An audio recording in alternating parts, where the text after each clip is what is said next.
How's it going, everyone? Welcome back to the channel. So I've been making these wood and epoxy charcuterie boards for a while now. This is actually my first time ever doing a clear pour like this, and we're going to talk about that in this video. I usually do them as an opaque pour like this one because it's much easier. But in any case, if you want to see how I make these, then stick around because that's what we're going to do today.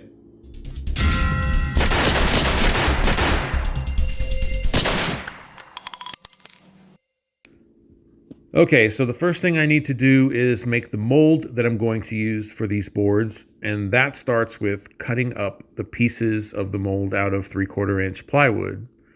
Now, there are a number of materials that you can do this with, ranging from plywood to melamine to purchasing silicone molds, among others.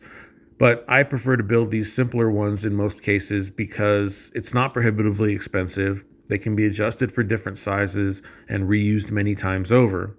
On the negative side, it's more work, obviously, and they take up space in your shop that you probably don't have. I prefer plywood over melamine because I feel like it's easier to get the board to release from the taped plywood than it is from melamine, even with mold release. They also last a lot longer because the tape is easily replaced, but once the melamine is damaged, it's done, and that can happen on the first use. Plus, you can remove and reinstall the screws to assemble and disassemble the mold many times with plywood, while you're lucky if you can do that more than even once with the particle board core of the melamine. Once I have all the pieces cut, I use this 3M construction seaming tape to cover all the plywood that will make up the inner part of the mold, which will be in contact with the epoxy. Even though it's commonly marketed as a sheathing tape for house wraps and moisture barriers, it has an aggressive acrylic adhesive on a polypropylene film substrate that epoxy cannot adhere to, which makes it perfectly suited for this application.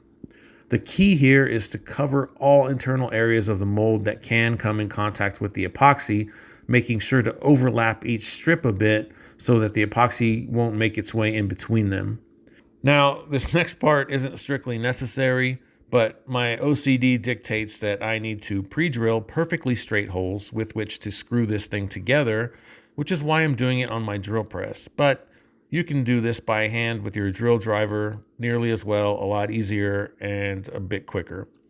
The last thing that I need to do now is screw the mold together, and then we're ready to move on to the fun part. So I got my hands on a couple of fantastic olive wood slabs from a source local to me. Olive is probably my favorite wood to work with. It's absolutely stunning, it's really hard, and it smells fantastic, kind of like olive. It can be a challenge to work with though, as it tends to not like to stay very flat in my experience, even after you mill it flat, which you will see come into play here later. Because of this, I wouldn't normally recommend having a large olive piece in the center of an epoxy board, but rather in a typical epoxy river down the middle between two pieces of wood type of configuration instead. But I really loved the split shape and beautiful grain on the end of this slab, so I decided it was worth the trouble and the gamble. So I used a square and my track saw to square off one corner so that it would fit into the corner of the mold, and then cut it to length on the miter saw, which was a little dicey considering the slab was twisted up a good bit, but I got it done. Next, I used a combination of chisels, drill-mounted brushes, and picks to get all of the bark off and clear out all of the knot holes. Now, this takes a bit of time, but this step is critical as the epoxy will bind to it, but it will eventually break away from the solid wood beneath it and ruin the whole piece. Alright, so these boards are twisted up quite a bit, a lot more than I would like them to be. So what I try to do, I mean, this one's pretty bad. I hope it doesn't get too thin. But anyway, you know, I use that old trick where you shim it up on something flat. I'm using this melamine, piece of melamine as a sled. And then just some of these door shims that you can get from the box store. But rather than trying to shim up one side a lot and the other, you know, to make the other side flush or whatever, I try to split the difference between both because then I'm not taking off so much off of one side, and it's kind of splitting the difference between the two sides.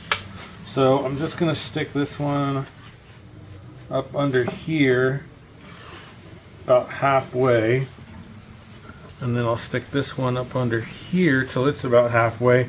And then that's what you want. You want it so that there's no rocking. And then when I plane it, it's going to plane the high spots and make it flat. Then I can flip it over and plane the other side flat. And hopefully I'm not going to lose so much material that I can't use this for a charcuterie board and then have to figure out something else to do with it. But let's see how it works out, because it is pretty bad, but I'm hoping I can keep it to close to 3/4. We'll see. So once you've got it shimmed up so that it's not moving, then you need to glue it down. And so I just use hot glue to both glue the board to the shim as well as the shim to the melamine so that it doesn't move while I'm planing. I'll give that a few minutes to dry up and then we'll get to planing. When doing this, I just mark the top of the board with a pencil, basically the same way that you would when sanding, and then send it through the planer until the marks are all gone. Olive has a lot of really cool grain and figuring, so you're going to want to keep those passes as light as possible, especially if you're working with straight knives. Otherwise, you're going to get a good amount of tear out, which will result in a lot more sanding and a lot less thickness of your piece at the end. I've since upgraded to a Find by Tool helical head for my planer, which is a total game changer for this type of work, by the way, especially on the epoxy once it's cured. I recently did a video on that upgrade that contains a discount code, and I'll link that video in the description below, along with that discount code and affiliate link, as well as links to all the other tools and materials you see me using in this project, in case you're interested.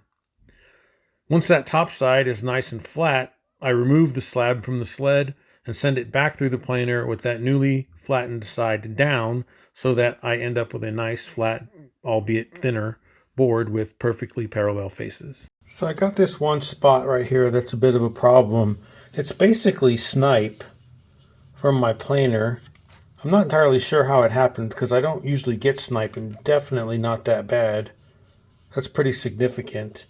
If I were to try to plane that out, it would make this board way too thin, and I can still use it at this thickness. So I got a couple of choices here.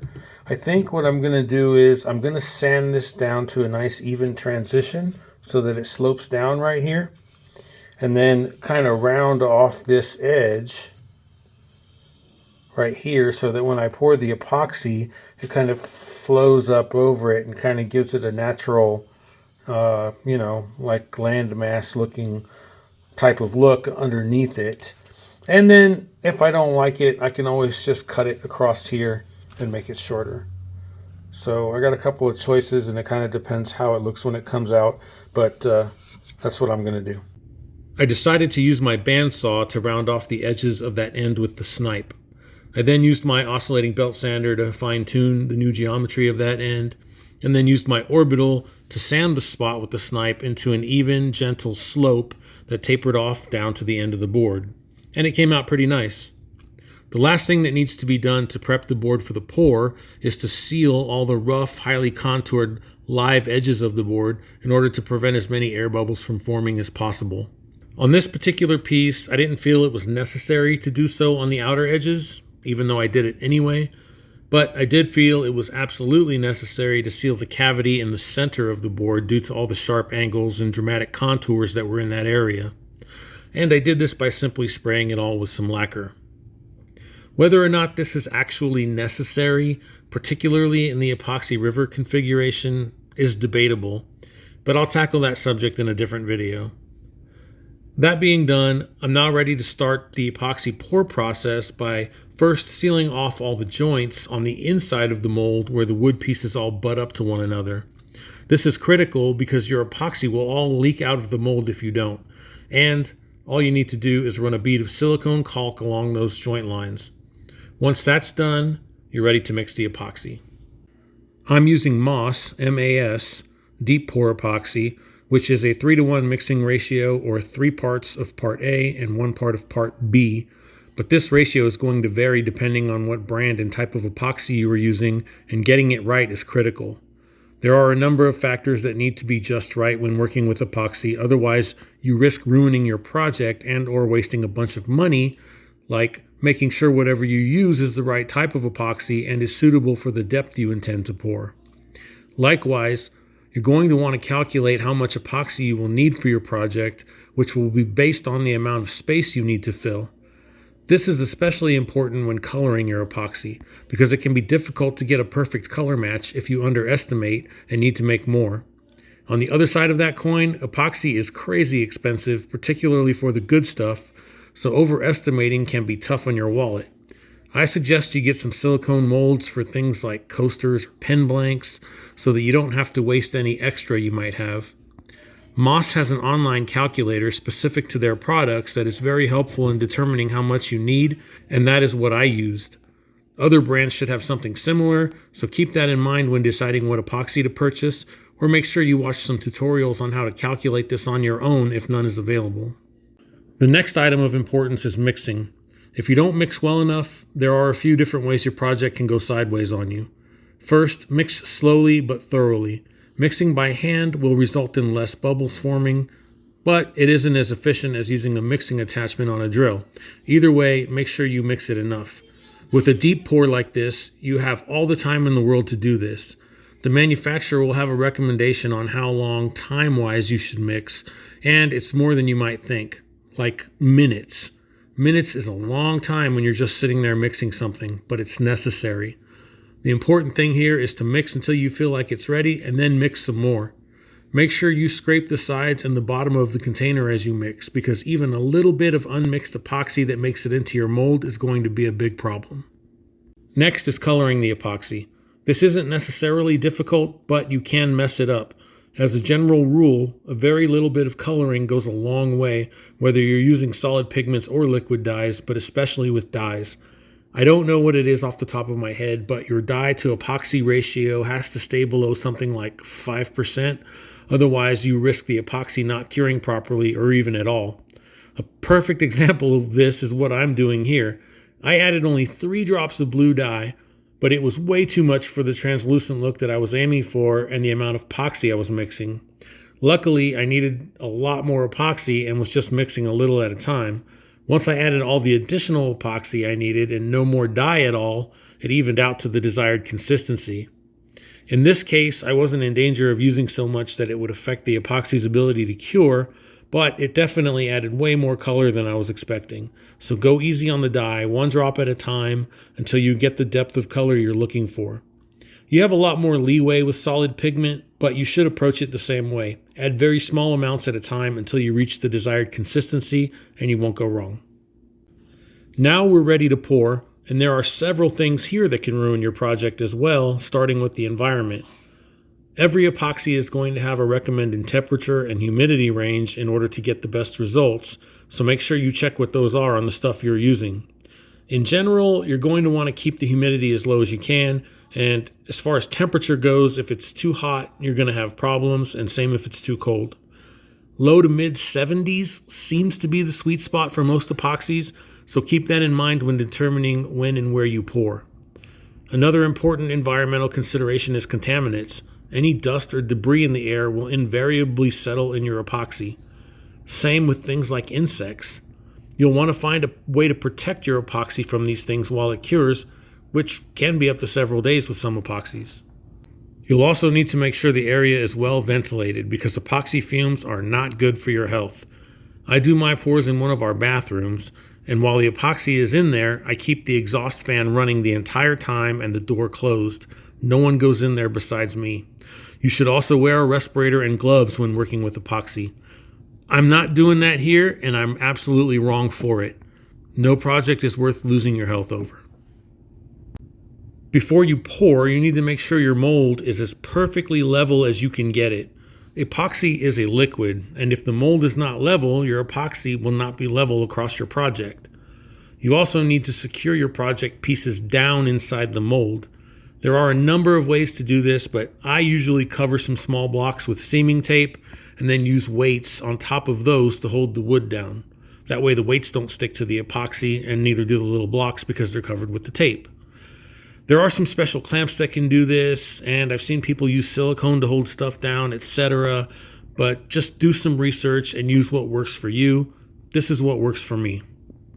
Once you've covered all your bases, you're ready to pour. I just pour as slowly and as evenly as I can, pausing occasionally to let the epoxy settle a bit so I can see where it is before adding more. There are some other things that you can do here, like making silicone dams on top of your material to contain the epoxy. Some dyes can also penetrate some woods and discolor them as well, so be mindful of that too. I just pour mine up over the top of the material and deal with excess later through planing and sanding. But again, do your own research and do what works best for you. Keep in mind that the epoxy is going to work its way into any available space before it sets up, so you will most likely lose a little bit of depth to that. Likewise, some epoxies are going to shrink up a little as they cure, which can also affect the depth. I've seen pours all the way to the top of the wood be a 1/4 of an inch low the next day. A leaking mold will also contribute to this, so make sure you check frequently for leaks in those first hours after pouring. Once your pour is done, you now have to come back and check periodically for leaks and bubbles. A minor leak can usually be dealt with using silicone, but be aware of what will happen to your space in the event of a major leak and have a plan to deal with it. As for the bubbles, there are a variety of ways to deal with them, primarily by popping them as they rise to the top, by applying heat with a heat gun or a propane torch. I use a torch. Whatever you use, just make sure you don't linger in one spot too long or you risk overheating the epoxy, which will have a negative effect on its cure and the way your project comes out. Spraying alcohol is another way to deal with bubbles, but I have not done this, so I'm not well versed on the technique. How often you check for bubbles and for how long is subjective to the epoxy, the material, and your own proclivities. I usually check it every 30 minutes to an hour for at least 3 to 4 hours. Maybe that's excessive to some or not enough for others. I don't know. It's just what I do. Again, do your own research and do what works best for you. There are a variety of other tips and tricks to employ when working with epoxy, some of which are specific to the type you're using. If you plan to do a lot of future epoxy work, I suggest you do some research and watch some videos. There are also some really good woodworking and epoxy specific groups on Facebook that you can join that will be a huge help if you get into a pinch or just have a question. I'm just telling you what I do. I'm not proclaiming to be any kind of an expert or authority on this. I'm just sharing my personal methods with you. Once again, make sure you do your own research and do what works for you. No matter what you do, be safe and consider the health of yourself and others when deciding what works for you. All right, the moment of truth. Let's get it out of this mold. See how difficult that's going to be, and we'll go from there. Just take your time and don't get into a rush taking it out of the mold. I just work on one side wall at a time, first removing the screws, then tapping the board to get it off. The epoxy sticks a little to the tape, but not much. As you can see, you can usually get most of it apart without even damaging the tape at all. What's really holding everything together is the silicone. So with a little tapping, a little pulling and prying, and a little cutting with a knife, it usually comes off without too much trouble. Getting the board off of the base is usually the hardest part, simply because that has the most area of contact. You don't have to wait for the silicone to fully cure before pouring. In fact, I'd venture to guess that most people don't. And that silicone is now what's causing the majority of the adhesion. You don't want to pull too hard though, because you can break something, which would be a shame at this point in the project. What I do is I just cut the silicone, then use some more of those door installation shims and slowly tap them down between the board and the base of the mold, working around all 4 edges until it eventually comes free. Again, a little patience goes a long way here. I usually try to scrape as much of that silicone off the board as I can at this point, but it's really not necessary. It won't stand a chance against your table saw or planer, which is where we're headed next. Now I'm going to send this thing through the planer, barely skimming the surface each time on both sides until the board is nice and flat and all the epoxy is off the surface of the wood. This is where that helical head really earns its money, because no matter how light your passes are, you'll almost always get at least a little tear out on the epoxy with straight blades that you're going to have to sand out later. Again, the worse these are, the deeper and longer you have to sand and the less overall thickness you will be left with on your board. Once it's planed down to my satisfaction, I take it over to the table saw where I'll trim just enough off of each side to get a nice clean edge that's free of any remaining silicone. For the long ends, I'll use the fence, and for the short ends, I'll use a miter gauge or a crosscut sled for safety. Once that is done, I grab my trim router and put a profile of my choice around the edges. In this case, I'm going with a 1/8 roundover. After that, it's time for every woodworker's favorite pastime, sanding. In the case of this particular board, not just sanding, but also polishing. I'd done a fair amount of opaque pours up until this point, but this was actually my very first clear pour, and let me tell you, it was pretty miserable getting this thing polished up. There was a whole lot of trial and error, and this process really needs to have its own dedicated video in order to make sure that this one isn't over an hour long.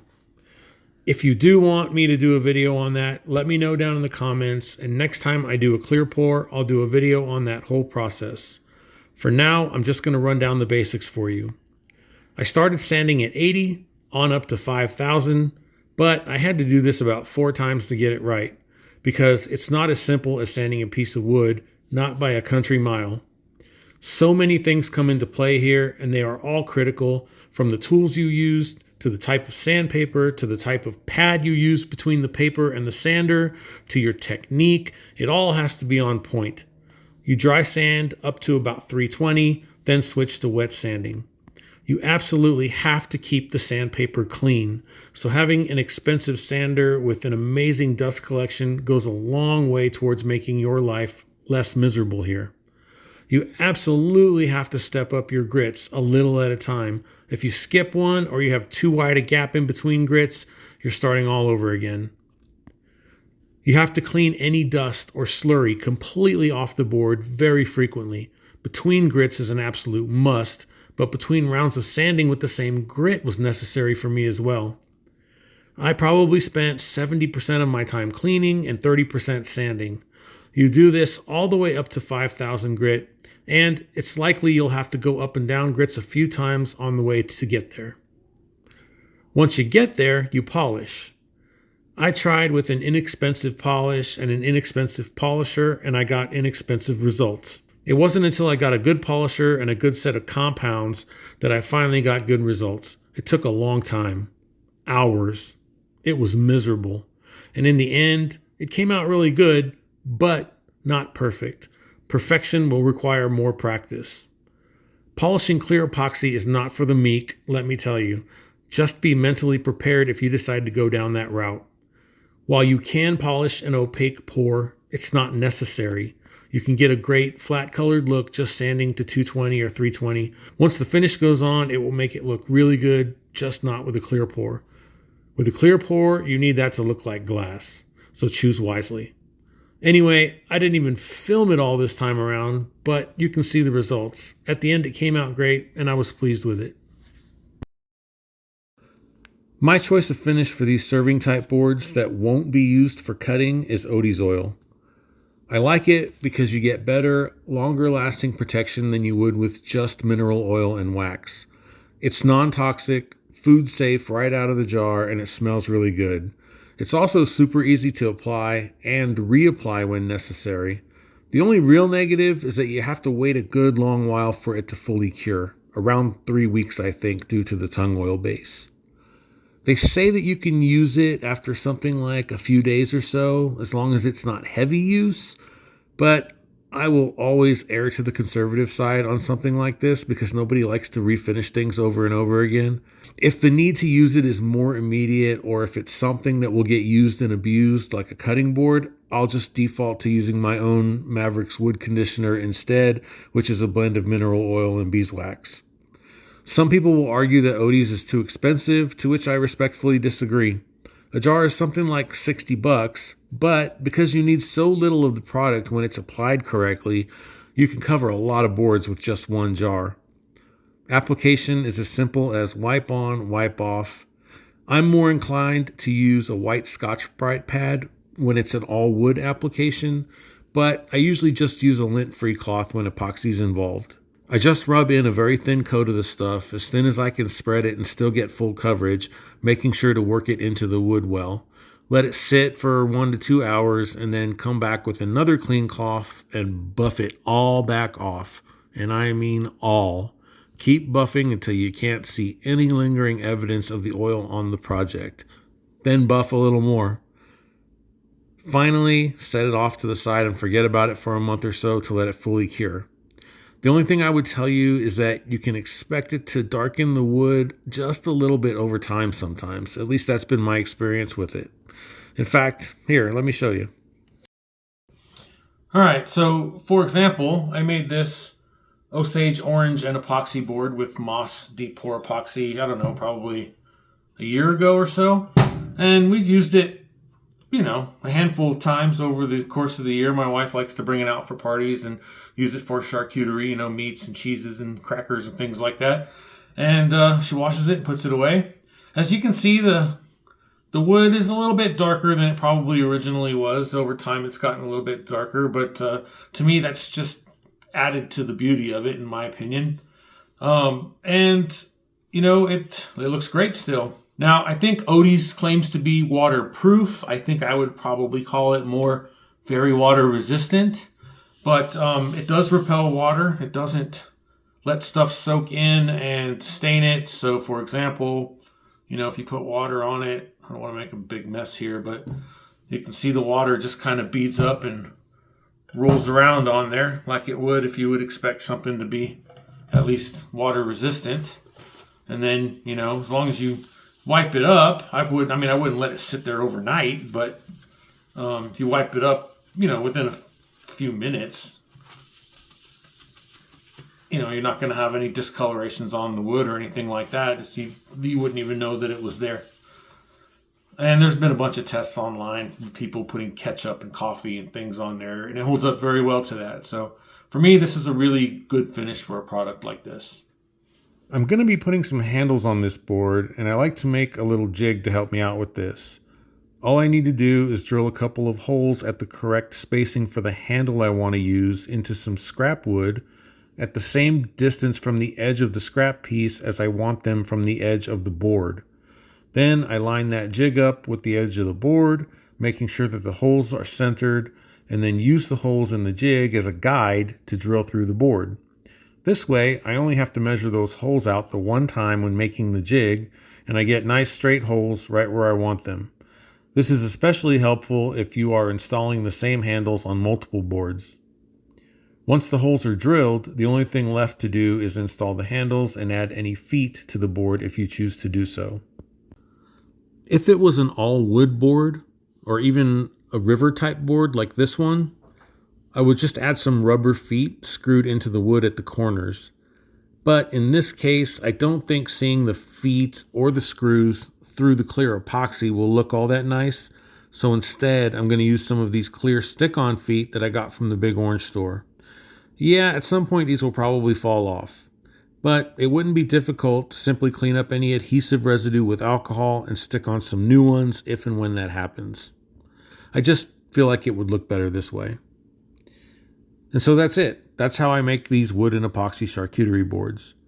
If you want me to do some other videos on epoxy stuff, like when or even if you should pre-seal the edges of the wood, because there is some question about that and why or why not you should do it, or on the full process of sanding and polishing a clear pour to a glass-like finish like this one, then let me know down in the comments.